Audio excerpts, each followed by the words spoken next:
The Brussels Report podcast. Welcome to a new episode of the Brussels Report podcast. My name is Pieter Cleppe. I'm very happy to have as my guest today a senator from Egypt, Mohamed Farid. Welcome, Mohamed.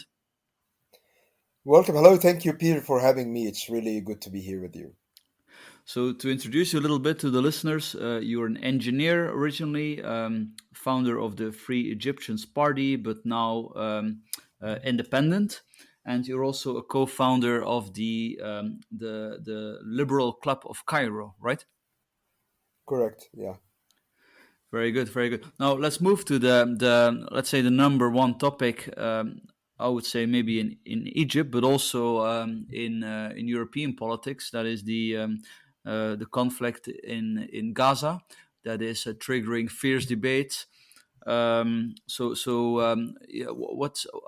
is Egypt looking at this? It seems to me that also the tensions between Egypt and Israel over this are increasing. Could we see maybe ultimately a danger to the peace treaty that Egypt has concluded with Israel?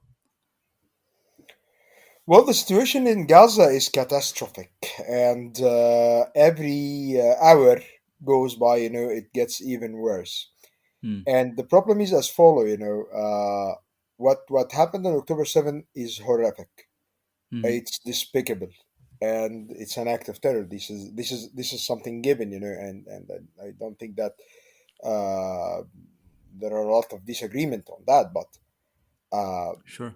what happened after that is catastrophic, because uh, this war was depicted by the Israeli government as a war against Hamas.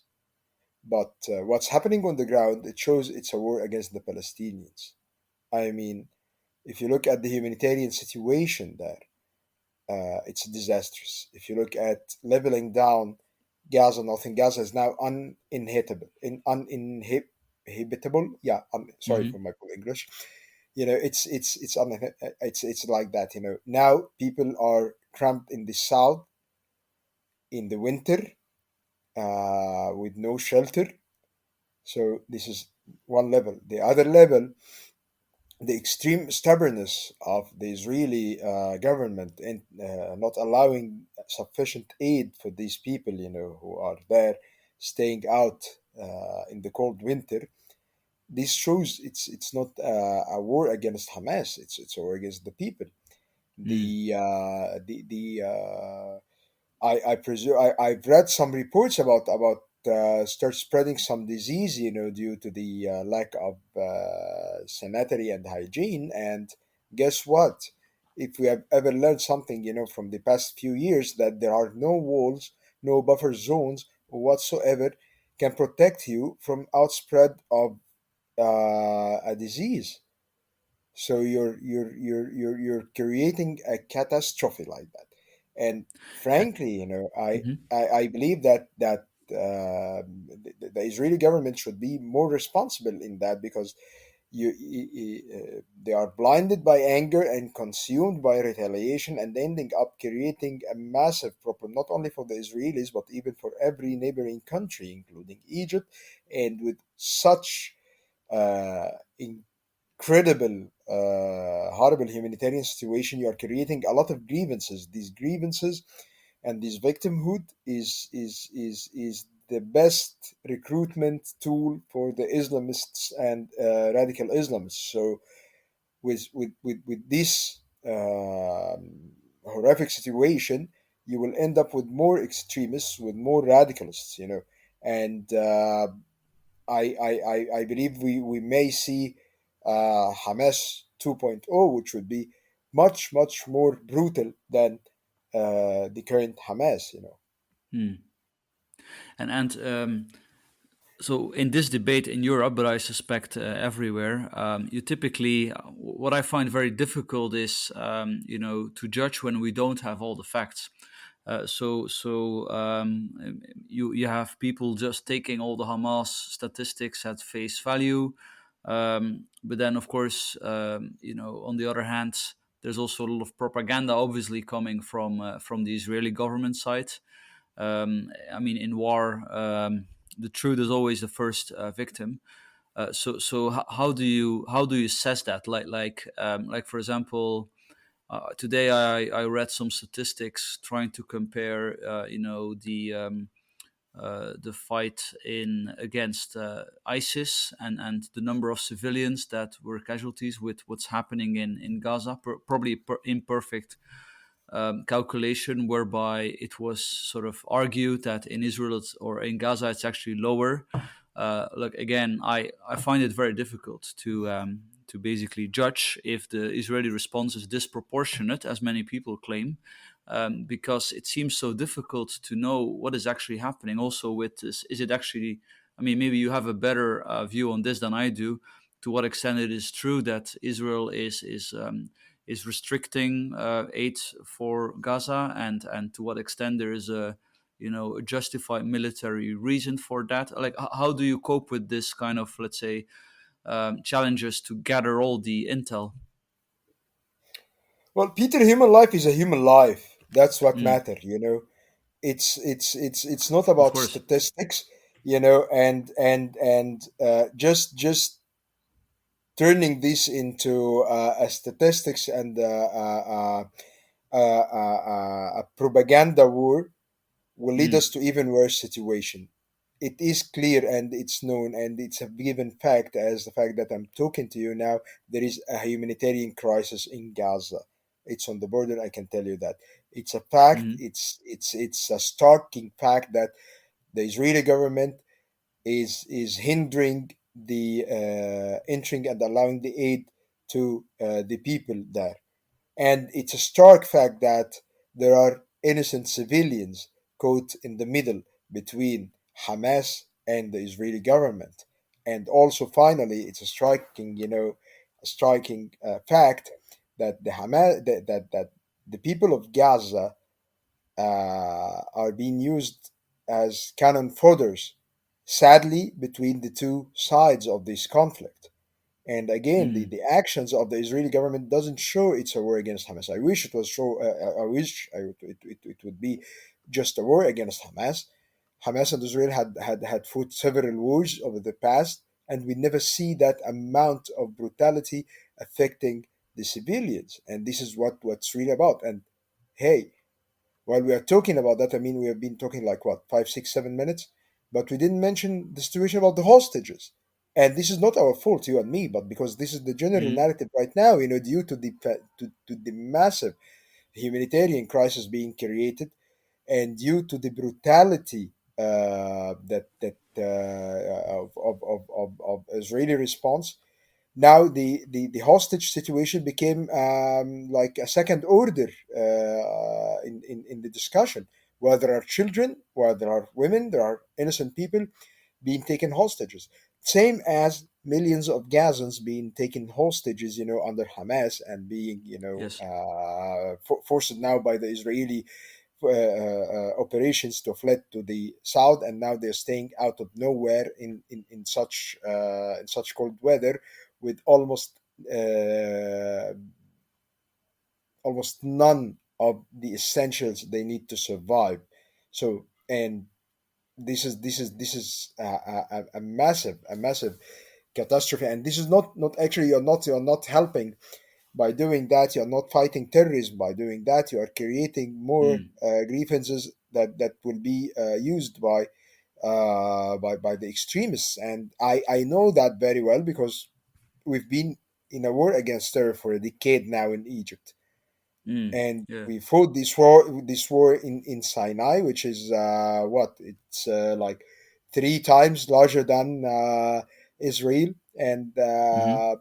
most of it is a desert and mountains, and a very difficult terrain to go fight there. And we fought people infiltrating from the borders. People came from out of the country, and I know very well how a war against terror looks like. But honestly, no, this is not the case. And And if I can ask, like, sure. if the Israeli government would, yeah, so I don't know what happened, but anyway, Mohammed, if you would be asked by the Israeli government for advice on how to react after the terrorist attack by Hamas, so what would you advise the Israeli government?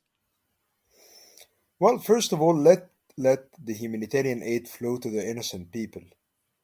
This is the Hmm. case. This is a war against Hamas. This is a war against terror, according to the Israeli officials.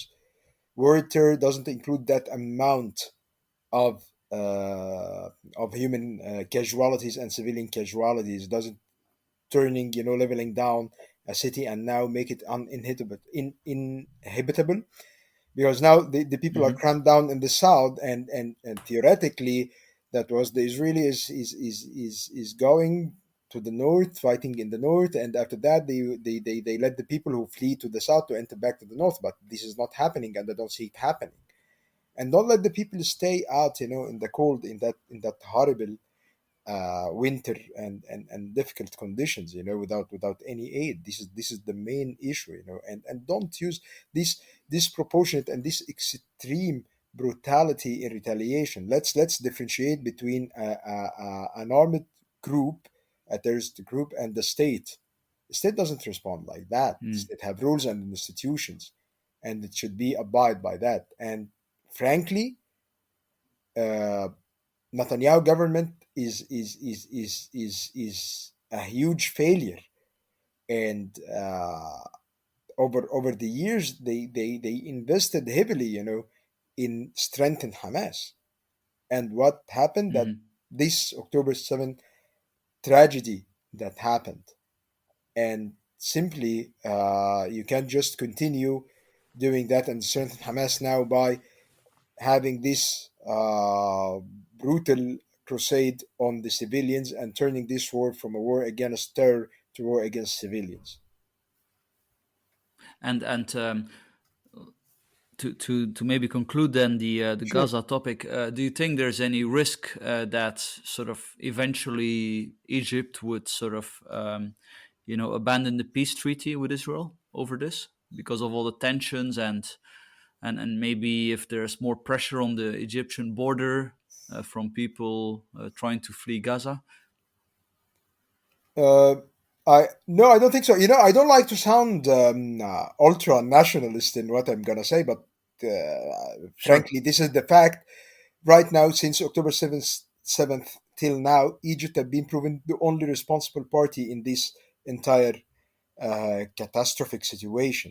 Egypt has been trying to manage the border and secure it from one hand, the other hand to provide aid to the humanitarian aid to the people stranded there, and asking Israel in several ways to put things in perspective, and don't be consumed by anger and blinded by revenge and ending up by killing as many innocent people as there are. Egypt have been actively involved in negotiation to release the hostages, which we believe it's an important manner, and it's a crucial thing, because it's the heart of this tragedy, seeing children, being killed or kidnapped on both sides. So Egypt have been proven Mm. extremely responsible in that, and really I believe this is the manner that it will maintain till we end this crisis, and I hope the other parties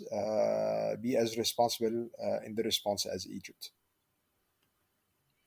All right, good. Then maybe let's indeed go more to Egypt. So we had the let's say the big developments in 2011 when Mubarak was replaced, and we had democratic vote with Morsi, the Yeah. Muslim Brotherhood coming to power, and then as I read, Morsi becoming more and more dictatorial,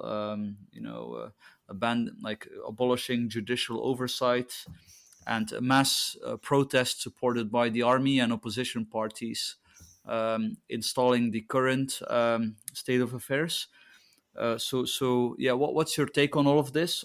What's the situation with the rule of law, human rights, democracy in Egypt today? Do you think the country is heading in the right direction, or are there some concerns?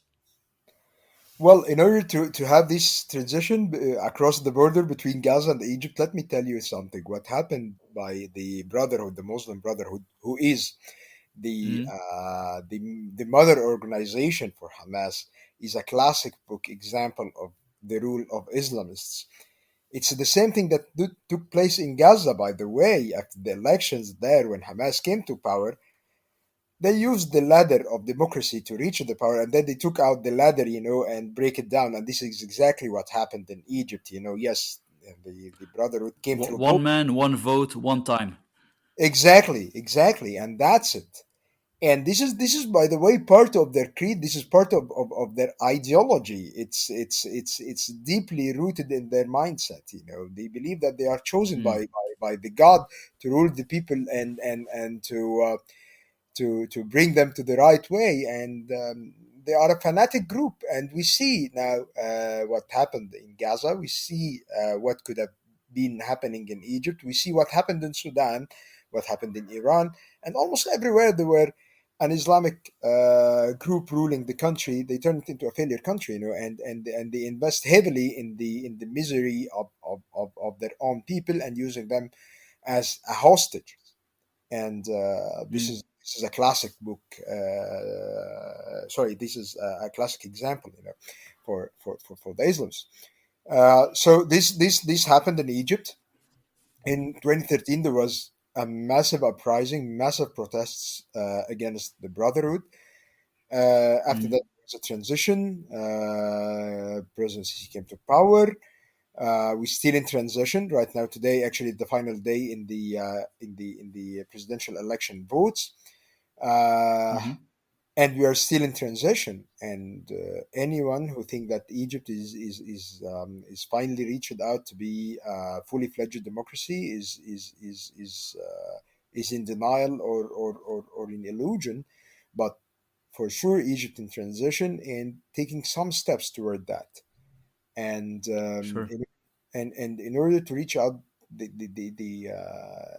end, you have to work on building up political institutions. You have to actively engage.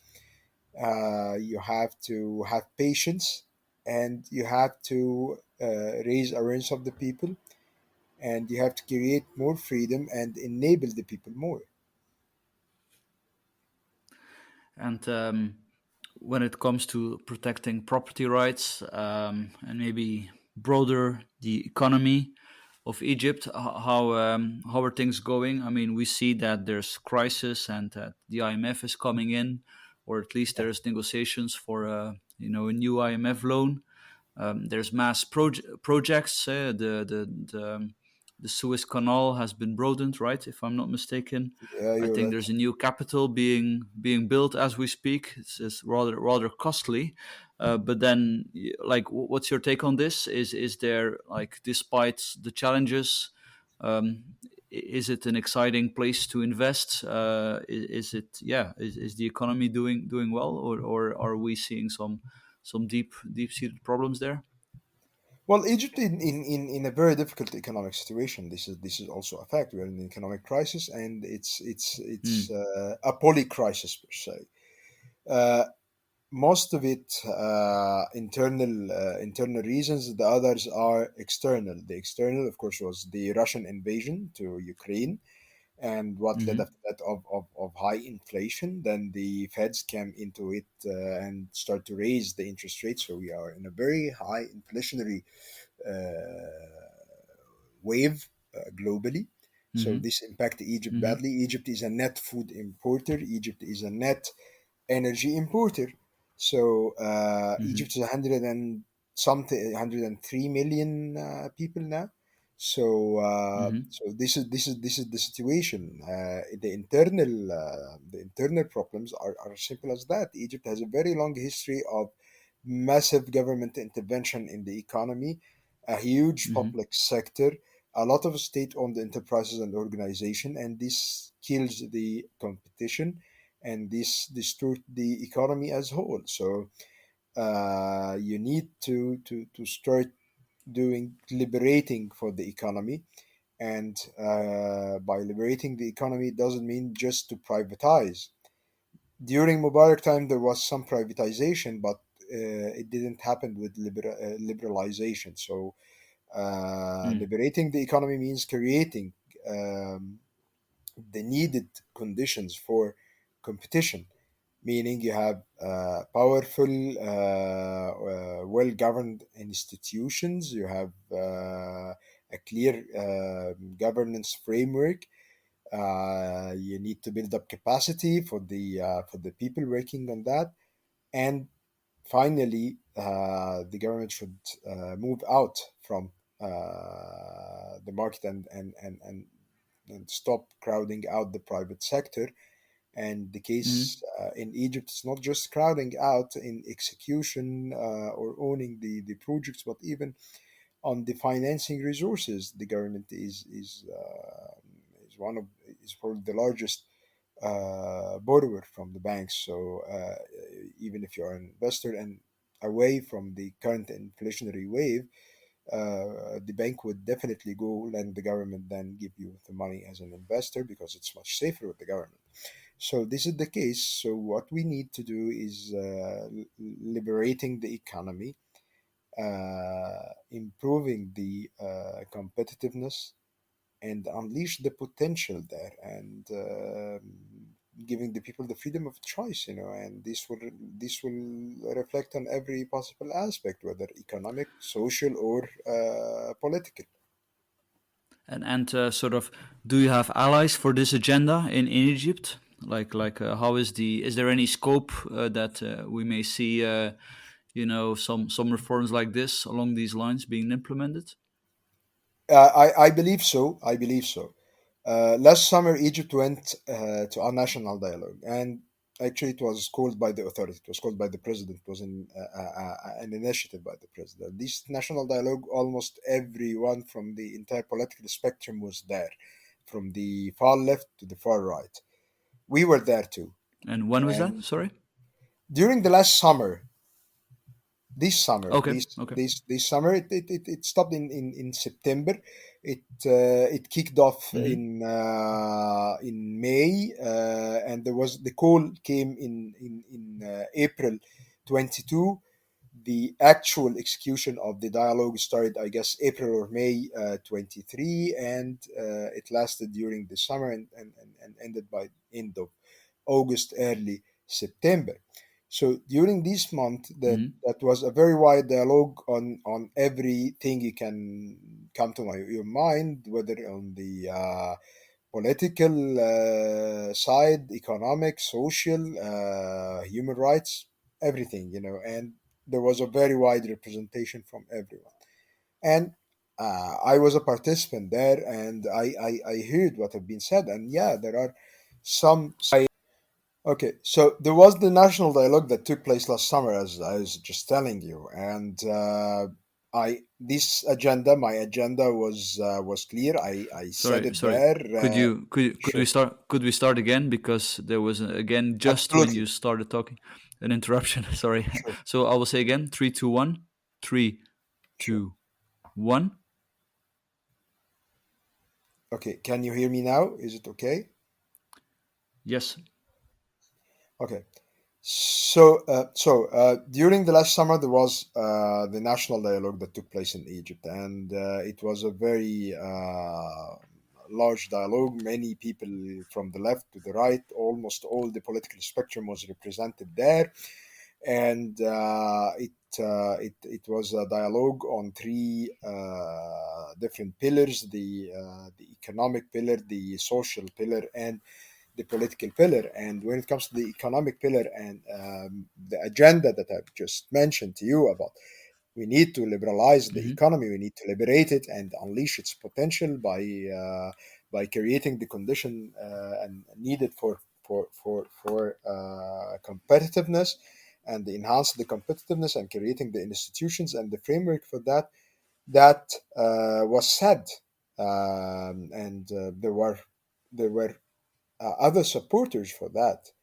But again, Mm-hmm. Egypt is a huge nation, and as there were supporters, there were opposing people for that, and given the huge history of socialism in Egypt and how it's appealing to the people, it's difficult to lead these reforms, and definitely there will be resistance. But again, we have to keep pushing for it. We have to keep pursuing it, and this stance and this agenda is also I speak out of it, and I'm vocal about it in the Senate, and also Hmm. there are some supporters there. So it's not a hopeless case, or it's not a lost case, but the context matter, and the context of Egypt. It's a very complicated. It's a huge nation, and there are a lot of bureaucracy everywhere. We have a very complicated legal infrastructure. There are a lot of different interest groups from different sides. So there is a resistance for that, but still there is a momentum also, and we have to keep moving forward in that manner. And maybe so at the moment I understand the government is negotiating with the IMF, right? I don't think there's a deal Right, yet. correct. So perhaps maybe if there is no deal, maybe this will sort of give an incentive to to privatize a bit. I don't know. It's a bit of a risky strategy, I admit. But do you think this could be perhaps an opportunity? No, I'm pretty sure Egypt will reach a deal with the IMF, and there is some progress taking place in that. But Hmm. again, the problem with Egypt is not just about privatizing per se, but it's about creating the entire ecosystem for free market Mm. economy, for reducing the government intervention, and define the role of government. And by the way, last October, October 2022, there was an economic conference in Egypt. And there was a discussion about the role of the state led by the government. And Hmm. there was a discussion on the role of the state, led by the government by that time. And there is a document now in Egypt called the State Ownership Policy Document. And this is probably for the first time ever we find the government admit and define its role in the economy, and admit that it need to move out of some sectors. So again, That's this is interesting. a small this is an important and a small step. I find it important, yet a small step. But again, as long as there is a document, we can build on it and take it forward. It's not a perfect thing, but there are a lot of good things written in it, and now we need to see it implemented. And I believe this is my role, as well as the Liberal Club of Cairo as a think tank, and also our friends and supporters and allies, to make sure of the implementation, and review any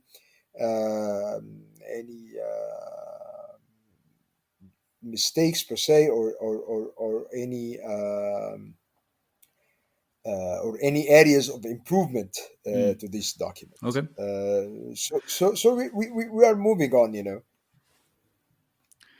Very good, very good. Let's hope somebody like Mr. Millet would then come to power and. But anyway, let's move to the last topic to discuss. Also very important. The relationship between the European Union and Egypt. Often, many people in Europe don't realize how important Egypt is. 100 million plus people in Egypt. We absolutely cannot afford things to go wrong in Egypt, and at the same time, we have an enormous stake in Egypt flourishing because then we can also benefit. Yeah, like I saw that you've been weighing in on the CBAM, the climate tariff that the EU is imposing. This is apparently going to hurt Egypt. So maybe you want to talk a little bit about that. Okay, now we are getting really to the touchy point. Okay, the relation Don't between hold back. Egypt. I won't. The relation between Egypt and the EU is extremely important for both parties, and it's been proven very beneficial for both parties.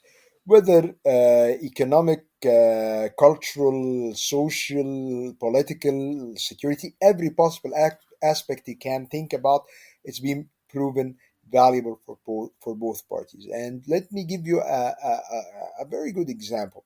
Before 2004, Egypt and the EU didn't have a framework for free trade. And after 2004, we have that. And guess what happened? The bilateral trade had tripled in 20 years or less. So this is the Sorry, power could of you free repeat, because market. you This is were the just power of free trade, you and this is the power of opening up borders for goods and services to go through. And this is how you create prosperity and benefits for both sides. But when you stop doing that, you create winners and you create losers, and you deprive people from prosperity, and then you start you create problem for both sides. And frankly, I see policies like CBAM, with its all good intentions, I don't doubt that, it ends you up in such situation. CBAM is a clearly protectionist, mercantilized policy. Mm, mm, It's harming the allies and friends of the EU, even European countries that are not part of the EU, countries like Egypt, African countries, India, and others. And this is not help. mhm, It's the goods that the CBAM will be applied on goods that represent 10% of the exports of Egypt to EU. So this wow. is a huge chunk of the exports. Given that EU is one of the largest trade partners for Egypt. Peter, can you hear me? And yeah, Hello, and Peter. sorry, yeah, Ah, something went wrong. no, you're still there. So what I wanted to say, so obviously this is common sense. For me, it's crazy that the European Union first start introducing very expensive climate policies, and then starts saying, "Oh, how unfair that only our own companies have to cope with these. We need to sort of impose heavy tariffs on imports." So this kind of top-down model to reduce CO2 emission is also going to fail. I mean, that's all just very concerning, I would say. But to move to let's say a slightly different topic is the topic of migration. Um, Migration has been, at the top of the European political agenda for years now. And what we see recently is that mainstream parties in Europe are moving to what you could last topic, which is also, of course, one of the things that is at the top of the European political agenda for years now, and that is migration, or to be precise, illegal migration, uncontrolled migration. And it's interesting to see that not just the United Kingdom, with its attempts to close a deal with Rwanda, but also other European countries like Italy, but also Germany, are moving to support for the Australian approach to migration. What is the Australian approach? Is basically trying to close a deal with a country outside of your jurisdiction to organize asylum processing outside of the territory. So the idea is that if people want to pay a human smuggler to get them onto the European Union's territory, there is no point because they will be brought outside of the territory in order to be processed. And especially with Tunisia, there has been some talks so far without any success. But perhaps, Mohammed, you could shine some light on whether perhaps with Egypt some deal could be made. I don't know. I'm just like thinking out loud where the European Union would compensate Egypt for allowing the EU to set up a refugee shelter of course, in humane conditions, where EU officials would then sort of process the asylum requests of people asking asylum in the EU. Do you think that is remotely possible, or is that very far fetched? No, I don't. I Mm. don't see it happening in Egypt. We don't uh, we don't believe in that measures. We don't see it happening. Egypt never had a refugee camp. Actually, Egypt one of the very first countries that worked with the United Nations for refugees, and we have a very good history in that. We believe in hosting those people who are fleeing from their home countries under difficult situations. We believe in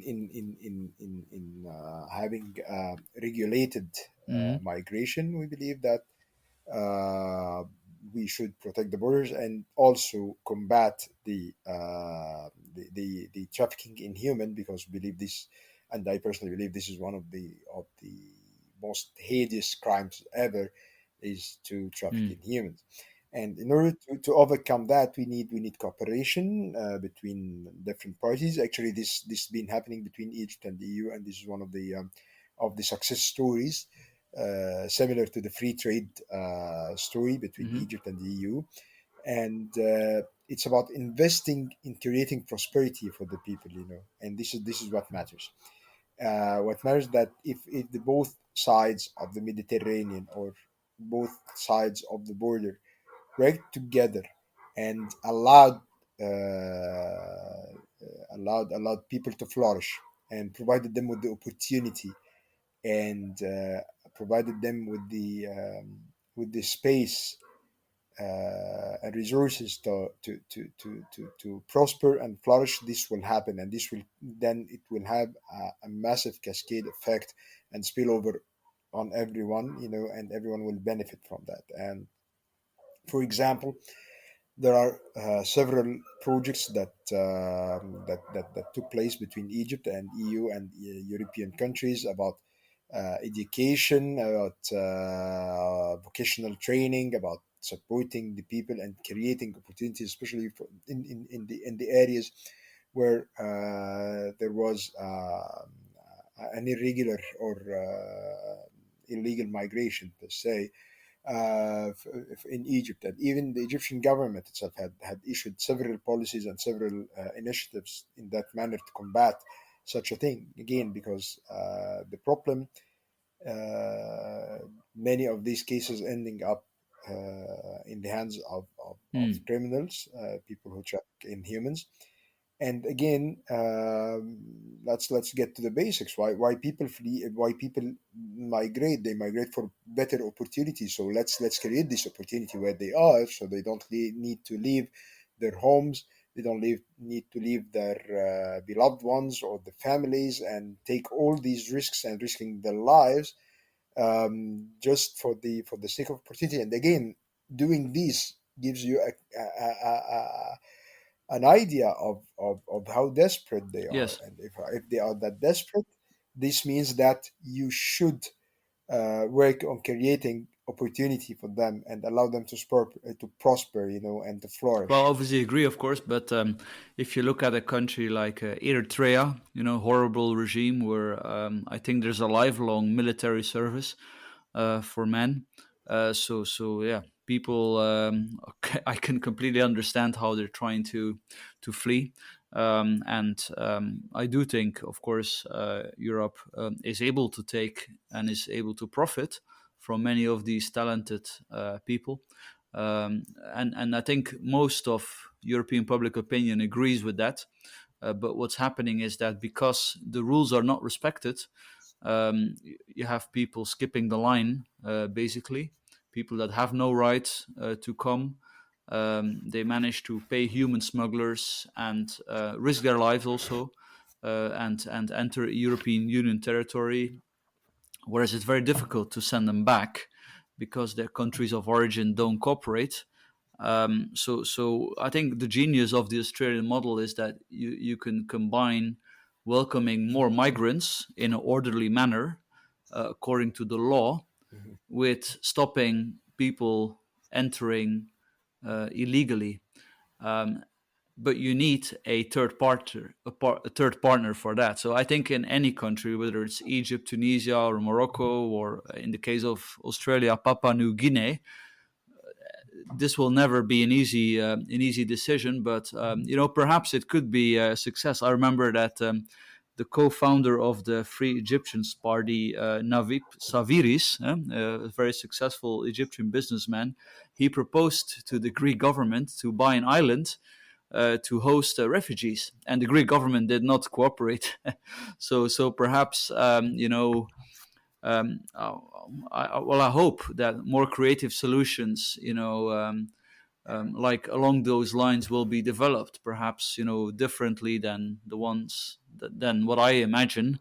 But I think clearly the current model does not work. And as much as I agree that we have to try to improve countries like Eritrea and all these countries where people come from, let's be honest, this is gonna take a very long time.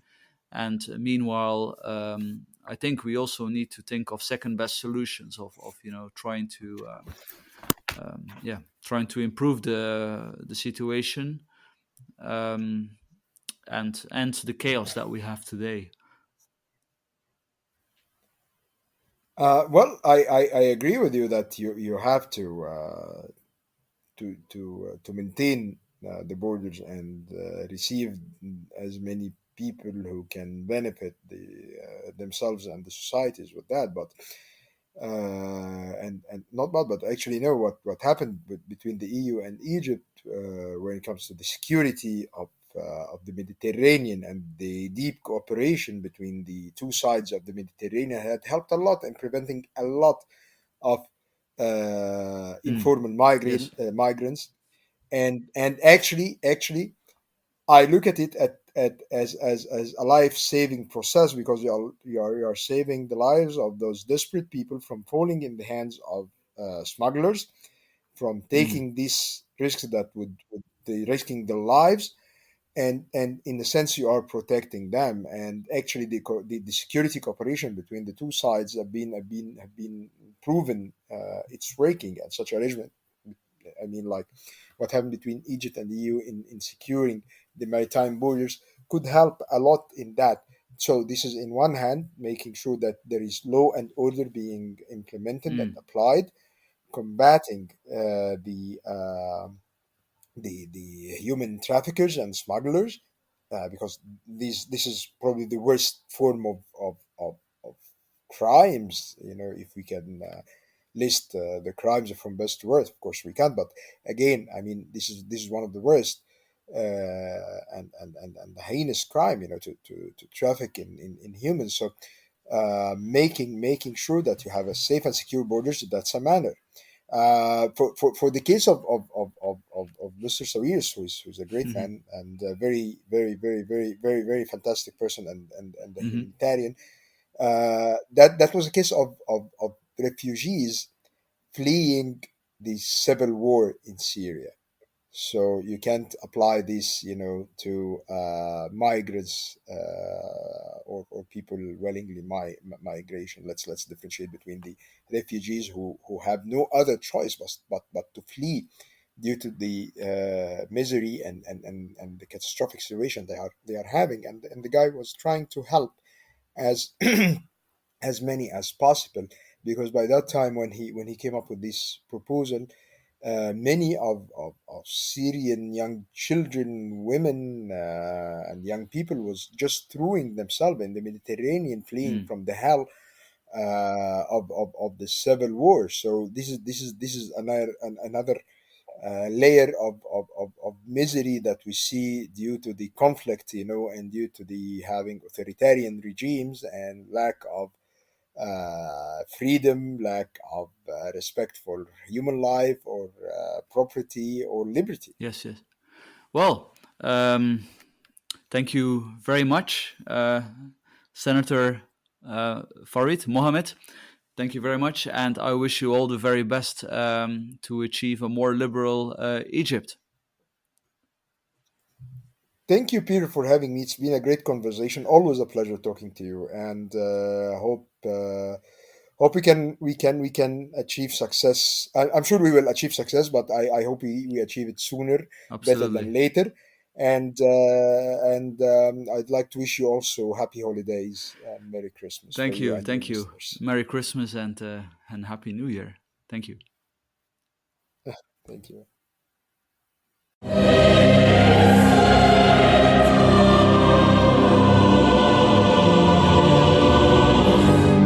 The Brussels Report podcast.